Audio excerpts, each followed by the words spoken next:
Hello everyone, welcome in this lecture. Today students, we will discuss about the basic mathematics which is related to the algebra.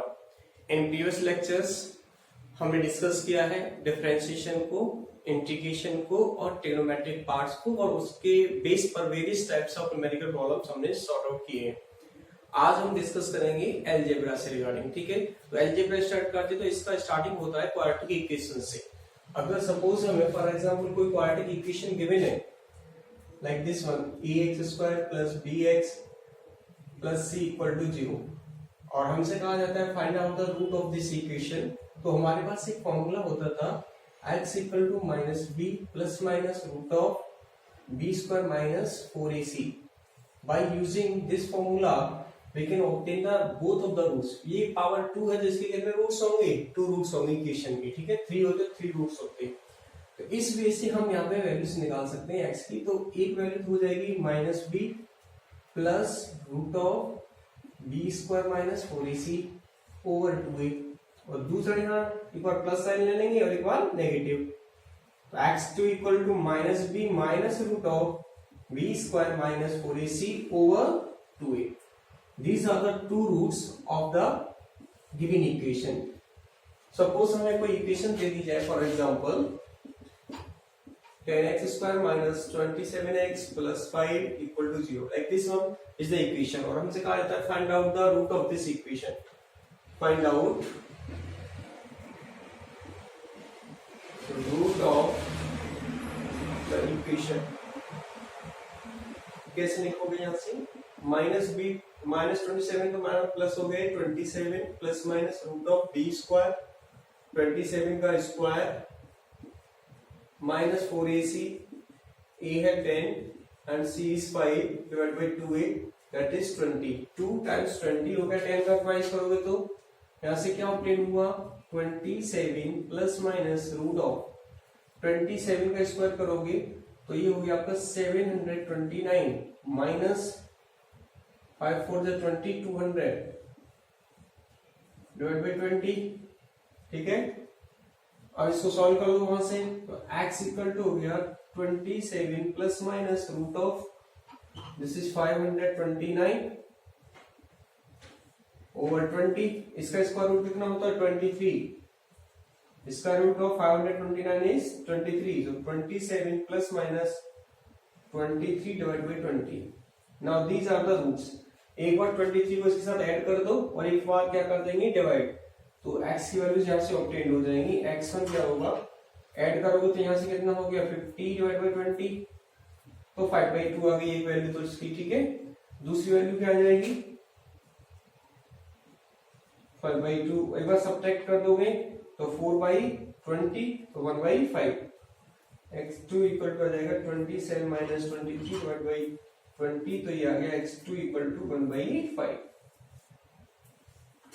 एक value तो आ गई x की इसकी 5/2 और दूसरी आ गई इसकी 1/5।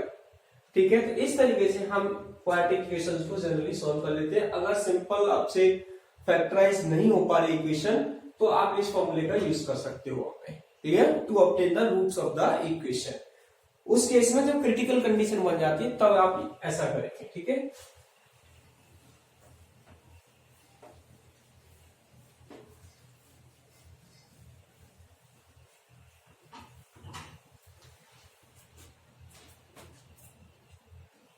क्वाड्रेटिक इक्वेशन हुआ फर्स्ट पॉइंट था आपका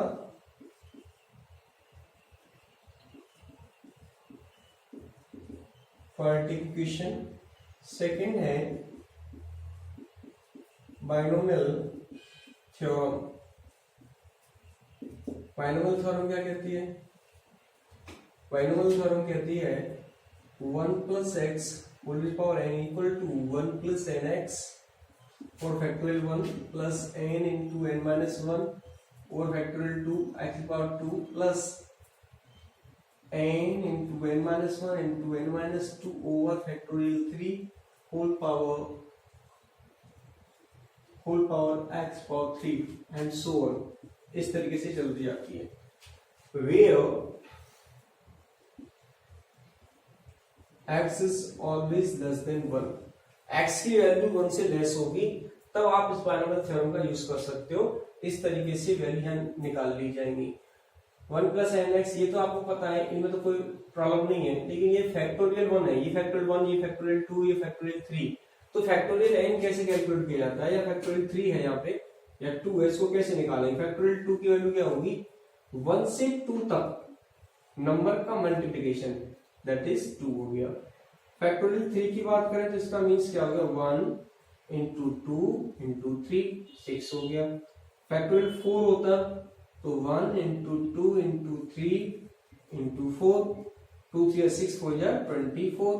और फैक्टोरियल 5 होता तो 1 इंटू 2 इंटू 3 इंटू 4 इंटू 5, तो ये हो जाता 120।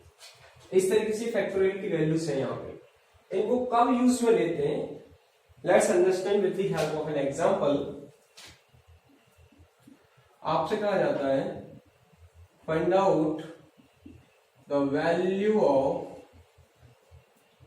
1001 whole raised power 1/3, okay, up to 3 decimal places, up to 3 decimal places, ये वैल्यू दी हुई है। तो अब क्या करोगे इस केस में, आप देखो इसको अंदर वाले को मैं सॉल्यूशन दिखा रहा हूं आपको। ये 1001 है तो क्या मैं इसको ऐसे लिख सकता हूँ 1 प्लस 10⁻³ होल पावर 1/3। ये 10⁻³ कितना हो गया 1000, और 1000 प्लस 1 करोगे तो कितना हो गया 1001। अब इस 10,000 इसको मैं बाहर ले रहा हूँ 10⁻³ को, तो बाहर लाओगे देखो होल पावर कितनी 1/3, तो बाहर कितना हो जाएगा 10, ठीक है। और वहां तो 1 रह गया, यहाँ क्या हो जाएगा 1 divide by 1000 plus 1 whole raised power 1/3, ठीक है। तो अब ये क्या बन गया, किस तरह से नोट करोगे इसको, 10 1 प्लस ये हो गया 0.001, क्लियर, 0.001 होल रेज़्ड पावर 1/3। अब देखो ये अप्लाई हो रही है कि नहीं थ्योरी, 1 प्लस एक्स तो 1 तो आ गया, एक्स ये रहा, और वहां x क्या है यहाँ पे लेस देन 1, तो ये भी तो 0.001 है, लेस देन 1 है, तो हम इसको यहाँ से एक्सपेंड कर सकते हैं। और उसने कहा था 3 डेसिमल प्लेसेस, तो देखो यहां से देख लियो आप, इसकी वैल्यू क्या हो गई 10, तो ऐसे आ गया, मल्टीप्लाई चलेगा हर जगह, 1 प्लस n कितना है 1/3 इंटू एक्स 0.001 ये है। तो ये यहीं से 3 डेसिमल प्लेसेस मिल गए आपको 1 2 3। अगर कुछ और ज्यादा कहता तो आगे तक निकालते, जैसे 6 डेसिमल प्लेसेस कह देता, यहाँ पे देखो 3 हटा रहा हूं मैं, यहाँ से 6 कह दे, तो पहले में तो आपको 3 मिल गया 1 प्लस एन एक्स, प्लस दूसरा देखो n into n minus 1 upon factorial 2, n कितना है 1/2 1/3 into n minus 1 that is 1 minus 1/3 upon factorial 2, factorial 2 की वैल्यू कितनी रहेगी 2, यहां से देखो फैक्टोरियल 2 कितनी इक्वल है 2 के इक्वल है, इंटू एक्स स्क्वायर, मतलब x कौन सा 0.001 का होल स्क्वायर। अब इस 6 डेसिमल प्लेसेस तक आ जाएगी वैल्यू, इसकी कैलकुलेट कर लेना यहाँ से। तो इस तरीके से यहाँ से आपको जो भी वैल्यू मिलेगी, आंसर मिलेगा, वो इसका कितने डेसिमल प्लेसेस तक मिलेगा, तो 3 तक तो यही आ गया, उसका स्क्वायर है यहाँ, तो 6 डेसिमल प्लेसेस तक टोटल आंसर जो मिलेगा आपको वो 6 डेसिमल प्लेसेस में आएगा यहाँ से, ठीक है। तो यहाँ आप ऐड करके सारा रिजल्ट कैलकुलेट कर लोगे, तो यहाँ 6 डेसिमल प्लेसेस तक यहाँ से वैल्यू मिल जाएगी 1001 की होल रेज़्ड पावर 1/3। इस तरीके से बायनॉमियल थ्योरम को हम यूज करते हैं, लेकिन ध्यान ये रखना है, क्या ध्यान रखना है आपको, कि ये जैसे 1001 दे रखा था, आपको इस फॉर्मेट में लिखना होगा, और इसमें भी ये वैल्यू x की लेस देन 1 होनी चाहिए, तो ही बायनॉमियल थ्योरम आपकी अप्लाई होगी, अदरवाइज बायनॉमियल थ्योरम अप्लाई आप नहीं कर पाएंगे। क्लियर। नेक्स्ट 2 पॉइंट हो गए, एक तो क्वाड्रेटिक इक्वेशन को डिस्कस कर लिया, और एक हमने डिस्कस कर लिया बायनॉमियल थ्योरम को। नेक्स्ट अब डिस्कस करेंगे सीरीज को। कुछ सीरीज होती हैं, अरिथमेटिक सीरीज होती हैं, कुछ ज्योमेट्रिकल सीरीज होती हैं।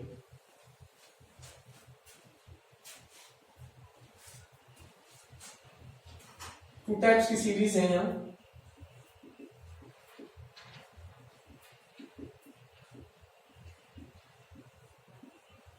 Arithmetic progression. अर्थमेटिक प्रोग्रेशन क्या होता है यहाँ पे? अर्थमेटिक प्रोग्रेशन का मीनिंग है यहाँ पे, फॉर एग्जांपल देखिए 2, जैसे यहां से स्टार्ट करते 2 4 6 8 10 12 14, इन सारी टर्म्स में कॉमन डिफरेंस है 2 का, ठीक है ना। तो इस तरह की सीरीज को बोलते हैं अर्थमेटिक प्रोग्रेशन। और भी हो सकते हैं जैसे 3 5 7 9 11 13, इन सब में भी 2 2 का गैप है, लेकिन कैसे इक्वल गैप है सब में? तो ये भी क्या है? हमारी अर्थमेटिक प्रोग्रेशन है ये भी। और भी देख सकते हो आप, जैसे 2 6, इसमें कितना गैप आ गया 4 का, ये आ गया 10, इसमें भी 4 का गैप आ गया 14, इसमें 4 का गैप आ गया 18, इक्वल गैप सारे सब में। तो ये भी क्या हमारी अर्थमेटिक प्रोग्रेशन है। अब इसमें ऑपरेशन कैसे करते हैं? इस सब का अगर हमें सम फाइंड आउट करना हो, क्या फाइंड आउट करना हो? सम फाइंड आउट करना हो, या कोई इसकी टर्म निकालनी हो, तो कैसे निकालेंगे? तो इसकी nth टर्म कैसे निकालते हैं? देखो nth टर्म होती है इसकी, इसको रिप्रेजेंट करते हैं an से। an equal to a0 plus n minus 1 into d, ठीक है। Where a0 is the first term,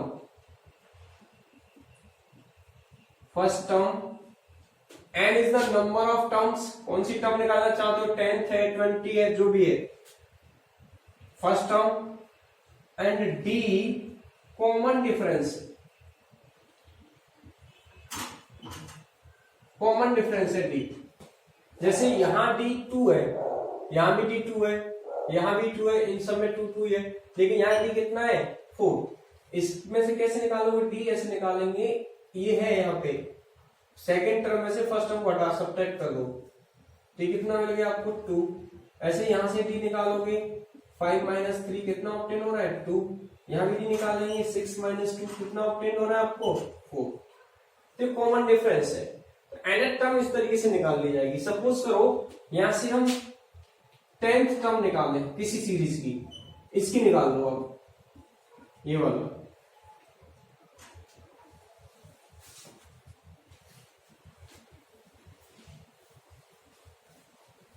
तो अर्थमेटिक प्रोग्रेशन समझ आ गया क्या होते हैं। अब इसका ऑपरेशन समझाते हैं आपको। जैसे अभी था 2 6 10 14 18, इस तरीके से सीरीज है।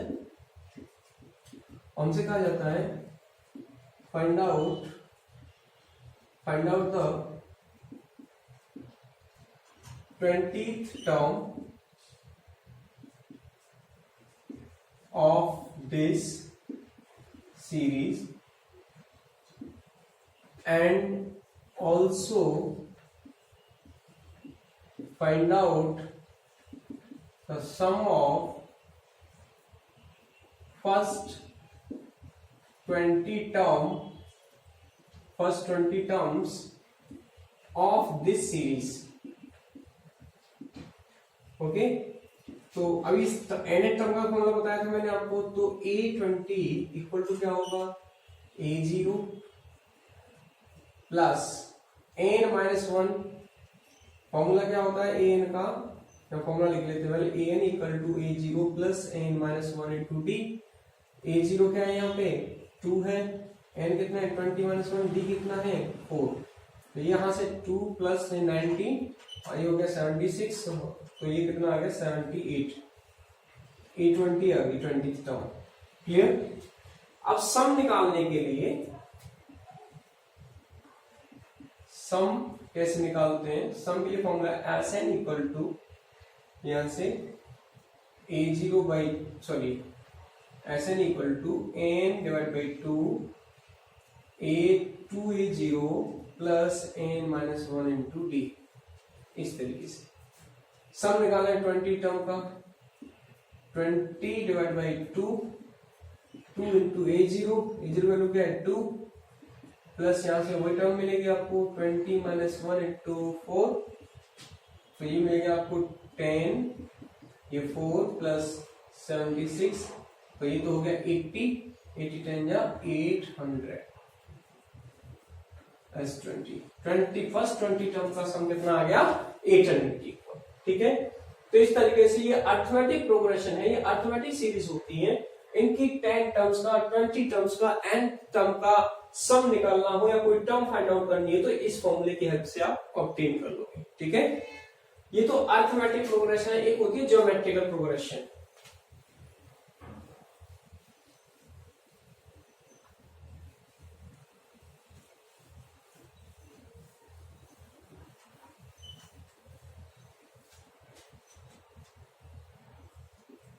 ज्योमेट्रिक प्रोग्रेशन एग्जाम्पल इसका कैसे देखो, जैसे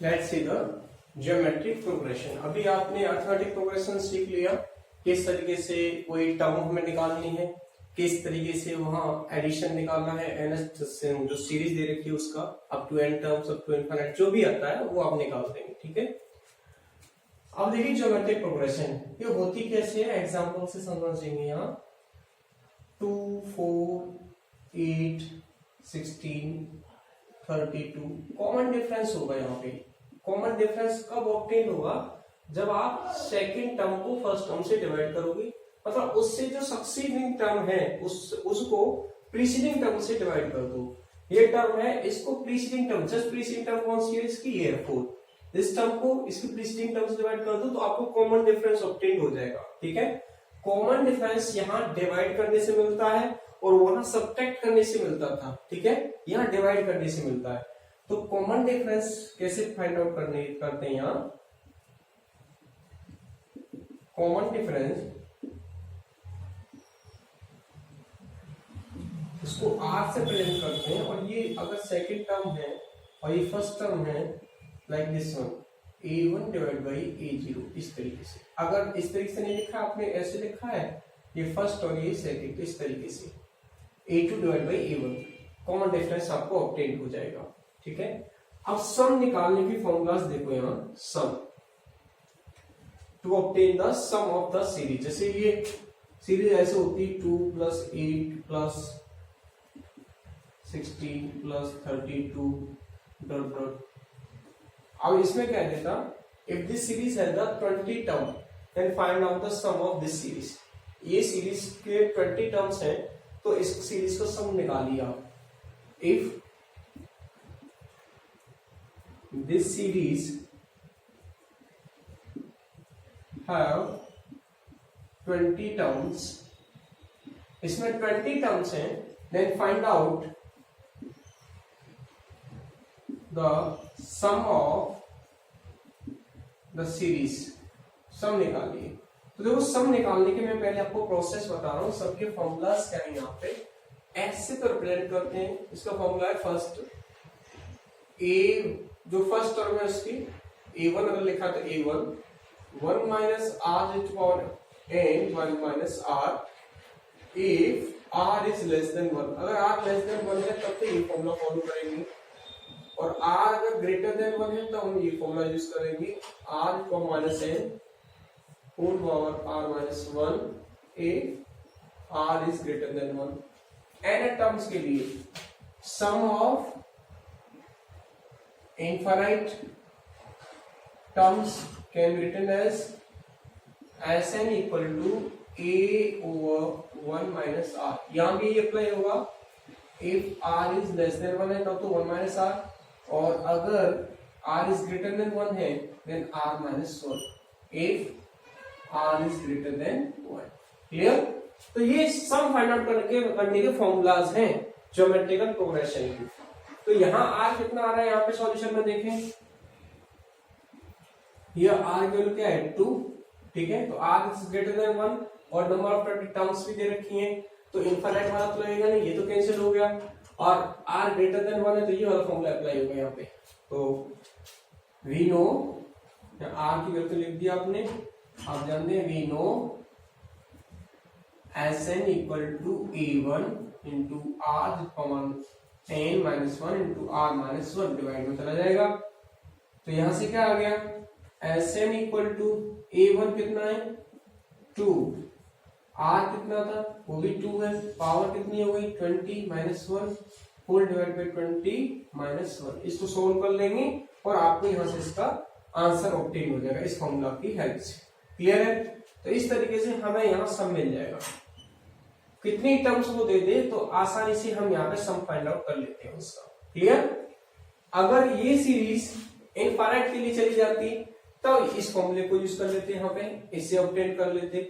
अगर r लेस देन 1 होता तो ये फॉर्मूला यूज हो जाता। अगर r लेस देन 1 होता इसी के लिए, इसी केस में 20 टर्म्स के लिए, तो ये फॉर्मूला यूज हो जाता। ठीक है? तो ये अर्थमेटिक और ज्योमेट्रिक प्रोग्रेशन है, सीरीज है। कभी इस तरह की सीरीज अगर आपको ऑब्टेन हो जाती है और आपको ऐड करने के लिए कहा जाए कि इसका ऐड करके बताओ हमें कितना निकल के आएगा, तो आप इन फॉर्मूलाज की हेल्प से आसानी से कर सकते हो। देखो कुछ क्वेश्चंस देख लीजिए आप इस पर।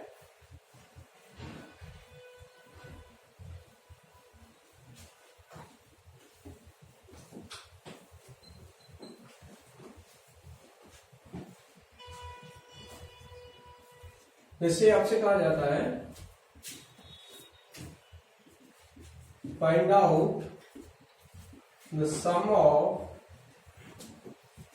Given series up to 10 terms. N की वैल्यू दे दी उसने, सीरीज बता दी उसने, find out the sum of given series. अब सीरीज यहाँ पे दे देता, वो हमें वैसे 4 दे दिया, 16 दे दिया, 64 दे दिया, इस तरीके से दे दी उसने। 10 टर्म्स तक सम निकलवाया है। तो सबसे पहले ये देखो, चेकआउट करो कि ये अर्थमेटिक प्रोग्रेशन है ज्योमेट्रिक। तो अर्थमेटिक तो नहीं दिख रही होगी, इसमें से घटाओ तो केवल सब्ट्रैक्ट करोगे, 60 में से 4 तो 12 आ गया, और 64 में 16 को सब्ट्रैक्ट करोगे तो बहुत ज्यादा वैल्यू आएगी। तो ये कॉमन नहीं डिफरेंस यहाँ पे, ज्योमेट्रिक प्रोग्रेशन है ये। तो आर की वैल्यू क्या आ जाएगी यहाँ से, आर आ गया 16 डिवाइड बाई 4 दैट इज 4। तो आर की वैल्यू 4 ऑब्टेन हो गई विच इज ग्रेटर देन 1। तो सम क्या होगा यहाँ से, कौन सा फॉर्मूला यूज करोगे, a r power n minus 1 whole over r minus 1। तो a1 की वैल्यू कितनी है 4, आर भी कितना है यहाँ पे 4 minus 1 sorry whole power 10 divide by 4 minus 1। तो ये आ गया तुम्हारे पास सम, यहाँ से कितना ऑब्टेन हुआ, ये तो 4 है, डिनोमिनेटर में 3 रह गया, इसको सॉल्व कर लेंगे 4 पावर 10 माइनस 1। तो ये हमारा आंसर आ जाएगा। ठीक है? तो इस तरीके से कभी आपको अर्थमेटिक प्रोग्रेशन दिया जाए या ज्योमेट्रिक प्रोग्रेशन आ जाए, क्वेश्चन में बन के आ जाए, तब आप इस तरीके से बहुत सारे क्वेश्चंस होंगे 12th क्लास में पढ़ोगे। वहां पे रेजिस्टेंस का कॉम्बिनेशन होता है, कैपेसिटेंस का कॉम्बिनेशन होता है, इक्विवेलेंट कैपेसिटेंस निकालना होता है, इक्विवेलेंट रेजिस्टेंस निकालना होता है, इनफाइनाइट केस बन जाता है वहां पे। तो इन सीरीज की हेल्प से ही वहां सॉल्व कर पाएंगे। ऐसा नहीं कि अभी यहाँ से चैप्टर मैंने फिनिश किया और अभी इससे क्वेश्चन आने लग जाएंगे आपको। अभी नहीं, ये थ्रू आउट फिजिक्स यूज होने वाली बात चल रही है। जो बेसिक मैथमेटिक्स एंड फिजिक्स पढ़ रहे हो आप, वो थ्रू आउट फिजिक्स में यूज होगा। ये बेस बनाया जा रहा है आपका, जो भी चीज पढ़ाई जानी है वो आगे जाकर के आपको काम में आने वाली है। क्लियर? ऐसा पर्टिकुलर चैप्टर फिक्स नहीं कि नहीं सब अर्थमेटिक प्रोग्रेशन एक चैप्टर बना के दे दिया आपको, ये फॉर्मूला था इससे सारा, ये तो मैथमेटिक्स का पार्ट हो गया ना। मैथमेटिक्स में से आता है कि अर्थमेटिक प्रोग्रेशन हो गया, उसमें से सारे क्वेश्चंस दे दिए, उनको सोल्व कराएगा। ये तो यहाँ पे इन फॉर्मूलाज का यूज होगा, वो किस तरीके से अप्लाई करवाता है, वो एप्लीकेशन बेस्ड क्वेश्चन आएगा, वहां डिपेंडेंसी होगी। ठीक है? तो एक पर्टिकुलर चैप्टर नहीं है, हमें इन फॉर्मूलाज को यूज करते हुए फिजिक्स को सॉल्व करना होता है। ओके? अब हम आगे बात करते हैं। आपने कुछ फॉर्मूलाज पढ़ रखे हैं, जैसे a प्लस बी का होल स्क्वायर आपको पता है, a माइनस बी का होल स्क्वायर भी आपको पता होगा, a minus b into a plus b भी आपको पता होगा, a plus b plus c का होल स्क्वायर आई थिंक आप सबको पता है। अब यहाँ क्यू फॉर्मूलाज की बात की जाए, a प्लस बी का whole cube, a minus b का whole cube, a minus a की क्यू माइनस बी की क्यू एंड ए की क्यू प्लस बी की क्यू, इस तरह के फॉर्मूलाज हो तो आप कैसे सॉल्व करेंगे इसका। ये फॉर्मूला जो है इसकी वैल्यू क्या होती है, a square plus b square plus 2ab। इसकी वैल्यू क्या होती है, a square plus b square minus 2ab। इसकी क्या हो जाती है, a square minus b square. इसको क्या होता है, a square plus b square plus c square plus 2ab plus 2ab plus bc plus 2ca, this one twice ab plus bc plus ca। इसको ओपन करो यहां से, ये क्या होता है, a की क्यूब प्लस b की cube plus 3ab into a plus b, ये आ गया यहां से। सिमिलरली यहां पे ये a की क्यूब माइनस b की cube minus 3ab into a minus b, ये फॉर्मूला हो गया इसका। ये a की क्यूब माइनस b की क्यूब क्या होता है, a minus b into a square minus b square plus a b, इसका क्या होगा a plus b a square plus b square minus a b. तो ये फॉर्मूलाज भी आपको लर्न करने हैं। ये सारे आइडेंटिटीज हैं जो हमारे यूज में आएंगी, कहीं भी ये आइडेंटिटी यूज हो सकती है, या ये आइडेंटिटी यूज हो सकती है, ये हो सकती है। तो ये सारे फॉर्मूलाज आपको, तो ये सारे आइडेंटिटीज हैं जो आपको लर्न करना है, ठीक है। अब हम कुछ फॉर्मूलाज की बात करेंगे, logarithmic formulas. Logarithmic formulas, basic information about the logs.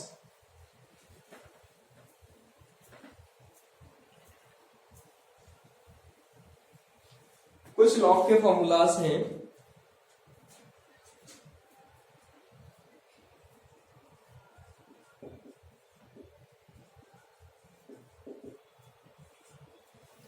Logarithmic, जैसे यहां गिवन है आपको प्रोडक्ट फॉर्मूला बोलते हैं इसको, m इंटू n। तो ये हो जाएगा log a m plus log b, sorry base same रहेगा और n, इसे बोलते हैं प्रोडक्ट फॉर्मूला। क्या बोलते हैं इसको, प्रोडक्ट फॉर्मूला। तो सिंप्लीफिकेशन के लिए अगर कहीं पैसे दिया है तो आप उसको इस तरीके से भी लिख सकते हो। दूसरा डिवीजन फॉर्मूला इसी तरीके से, log a m over n given है, तो ये इसका मीनिंग क्या है, यहाँ log a m या सबट्रैक्ट आ जाता है, ठीक है। डिवीजन फॉर्मूला बोलते हैं इसको, ये है डिवीजन फॉर्मूला। नेक्स्ट चेक करते हैं बेस फॉर्मूला। कौन सा, बेस फॉर्मूला। जैसे ये है log base a m, you can also write it as log a m into log b into b। Sorry, ये लास्ट वाला फॉर्मूला रॉन्ग है अभी।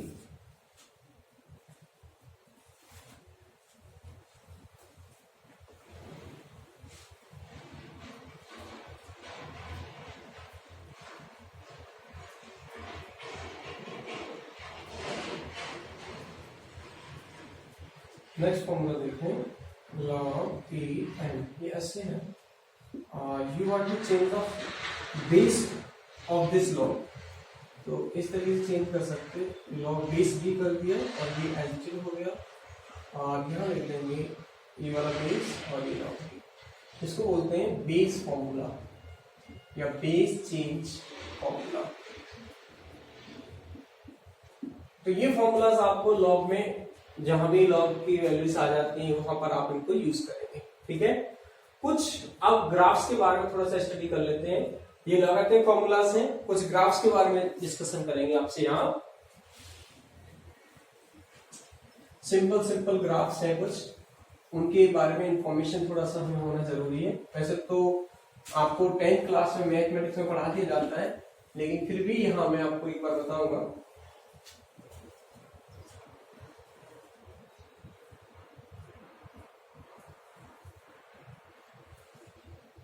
सिंपली ऐसे गिवन है कोई इक्वेशन, ये y एक्सिस है और ये x एक्सिस, तो it is the graph of y equal to mx। ये y इक्वल टू mx का ग्राफ है।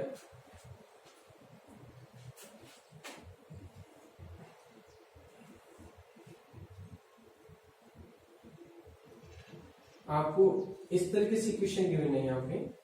देखो ये तो इंटरसेप्ट हो गया c, तो ये जो इक्वेशन है वो y equal to mx plus c, ठीक है, ये वाली equation. Is the angle same theta. ये ग्राफ अगर इस तरीके से है यहाँ, like this one, this is the intercept theta sorry c, angle same यहां से आपका थीटा, ये थीटा, तो ये होगा y equal to mx minus c का ग्राफ है ये। तो ये क्लियर हुआ, y equal to mx minus c का ग्राफ है। और कोई ग्राफ ऐसे गिवन हुआ में ये है, ये एंगल यहाँ देखो, बाकी सब में ये एंगल थे मेरे इस तरीके से, ये y एक्सिस है सब में, ये x एक्सिस है, इंटरसेप्ट ये हो गया c यहाँ। तो इसका जो इक्वेशन है वो क्या होगी, y equal to minus m x plus c. देखो c तो ये पॉजिटिव आ गया, तो यह पॉजिटिव था, लेकिन थीटा ये एक्सटीरियर एंगल है, इंटीरियर एंगल नहीं है, उस केस में ये यहाँ माइनस साइन इंट्रोड्यूस हो जाएगा। ये क्या था, simple y equal to m x straight line equation है। अगर इंटरसेप्ट करती है y एक्सिस पर तो वो इंटरसेप्ट ऐड हो जाता है, जैसा भी है। ये नेगेटिव है तो नेगेटिव ऐड कर दिया, अगर ये पॉजिटिव था तो पॉजिटिव ऐड कर दिया।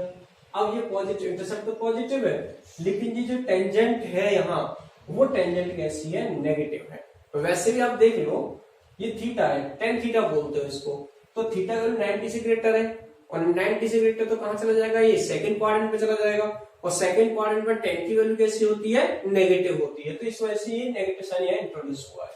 ठीक है, ये तो स्ट्रेट लाइन इक्वेशंस है। कुछ और स्पेशल टाइप ऑफ ग्राफ, इनको नोट कर लेंगे आप।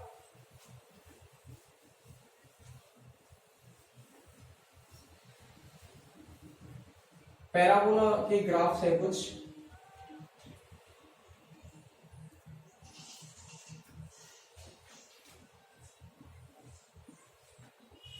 फर्स्ट फेवरेट ग्राफ है ये वाला। इस ग्राफ की इक्वेशन होती है y स्क्वायर इक्वल टू के एक्स।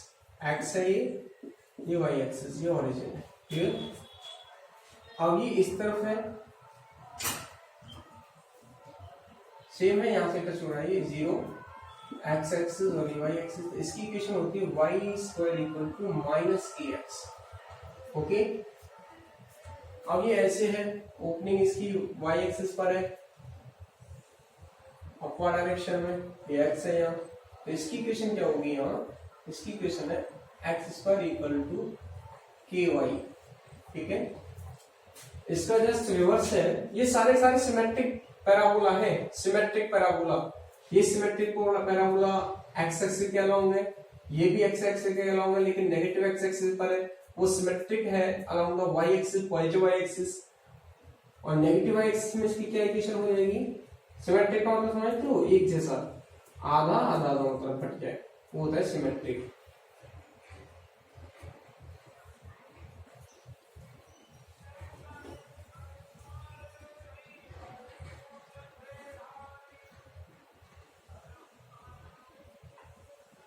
क्लियर। तो इस तरीके से ये वाला जो ग्राफ है, इसकी इक्वेशन क्या होगी ना, ये y एक्सिस पर x square equal to minus k square y. अब कुछ एसिमेट्रिक ग्राफ्स देख लो, एसिमेट्रिक ग्राफ्स हैं, ये तो सिमेट्रिक ग्राफ्स थे सारे के सारे। ये सब कैसे थे, सिमेट्रिक ग्राफ। ये सिमेट्रिक है, देखो ये सिमेट्रिक, हाफ इधर है, हाफ इधर है, हाफ इधर है, हाफ इधर, हाफ हाफ बढ़ जाएंगे दोनों तरफ से। देखो क्या एसिमेट्रिक ग्राफ्स देखो यहाँ पे, ये एसिमेट्रिक है,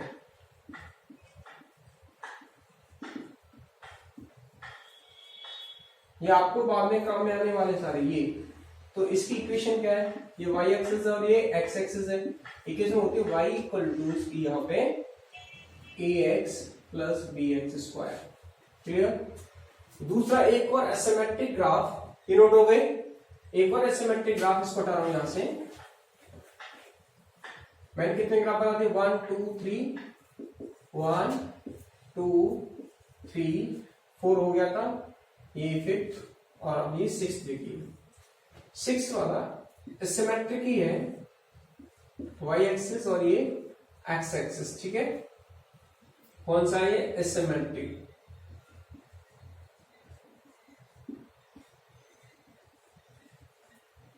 लाइक दिस वन।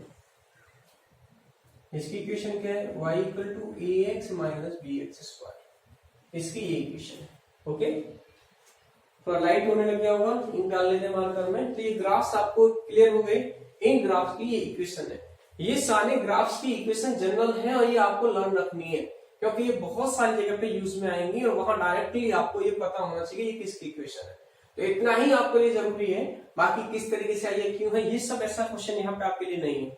आपको केवल ये इक्वेशन जानना है कि इसकी इक्वेशन ये होती है, तो आप डायरेक्टली वहां पे पुट करेंगे। Okay,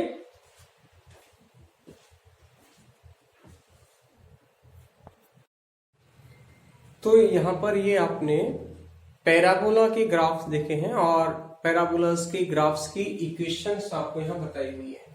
clear? तो ये यहाँ पर ये भी पैराबोला है, रेक्टेंगुलर पैराबोला बोला जाता है इसको, और एसिमेट्रिक है, ये दोनों के दोनों कैसे हैं, एसिमेट्रिक।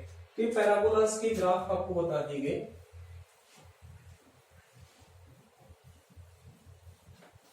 कुछ और ग्राफ्स आप देखिए यहाँ पे आप,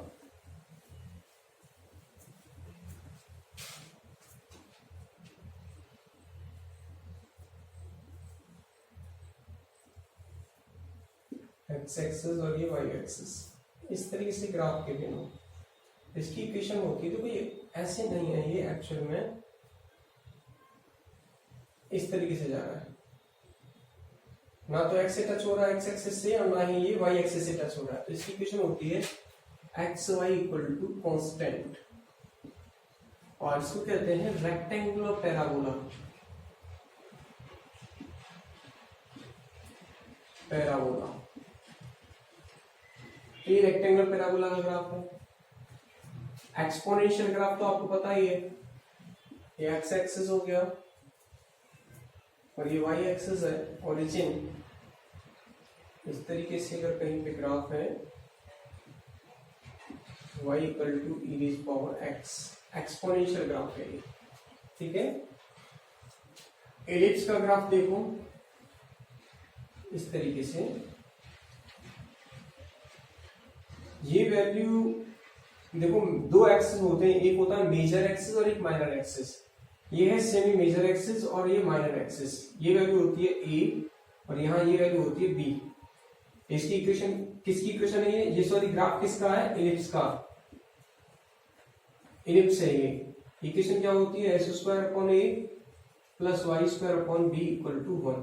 ये इसकी इक्वेशन है। एक और जनरल इक्वेशन और बहुत यूज में रहती है, इक्वेशन ऑफ सर्कल।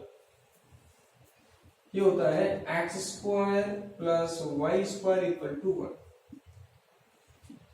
यहाँ ये 1 भी हो सकता है और यहाँ पे कुछ जो भी टर्म की कांस्टेंट रेडियस हो सकती है उसकी, ठीक है।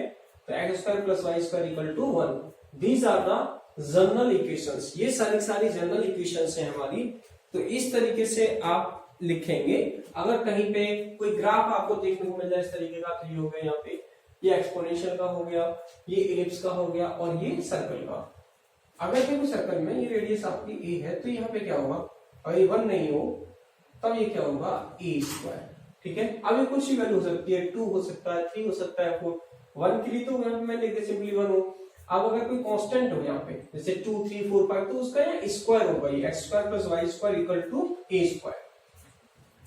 ओके स्टूडेंट्स, तो आज हमने जो basic mathematics use in physics चल रहा था वो कंप्लीट कर लिया है। सारे प्रॉब्लम्स के जो बेसिक चीजें थी वो हमने आज लर्न कर ली है। कौन सी आइडेंटिटीज का क्या फॉर्मूला है, a square plus b, A plus b का होल स्क्वायर, ए प्लस बी की होल क्यू, ए की क्यू प्लस बी की क्यू, ए की क्यू माइनस बी की क्यू। ये सारी आइडेंटिटीज को मैंने अभी यहाँ रिटन में लिखा था और आपको बताया था क्या फॉर्मूला होता है। ट्रिग्नोमेट्रिक रिगार्डिंग, डिफरेंशिएशन में, इंटीग्रेशन में, बायनॉमियल थ्योरम का, अलजेब्रा से कुछ मैंने अरिथमेटिक प्रोग्रेशन बता दिया, ज्योमेट्रिक प्रोग्रेशन आपको बता दिया, क्वाड्रेटिक इक्वेशन आपको सॉल्व करनी है तो किस प्रकार से सॉल्व करेंगे अगर वो आपसे फैक्टराइज नहीं हो पा रही होती है तो। ओके, तो आज हमने बेसिक मैथमेटिक्स कंप्लीट कर लिया है। अब हम नेक्स्ट लेक्चर में लर्न करेंगे, नेक्स्ट टॉपिक स्टार्ट करेंगे, वो भी नेक्स्ट चैप्टर होगा हमारा, वो होगा वेक्टर्स। ओके, तो पहले अब हम वेक्टर्स को लर्न करेंगे। किसको लर्न करेंगे, वेक्टर को। Okay guys, so all the best, enjoy lecture, have a nice day.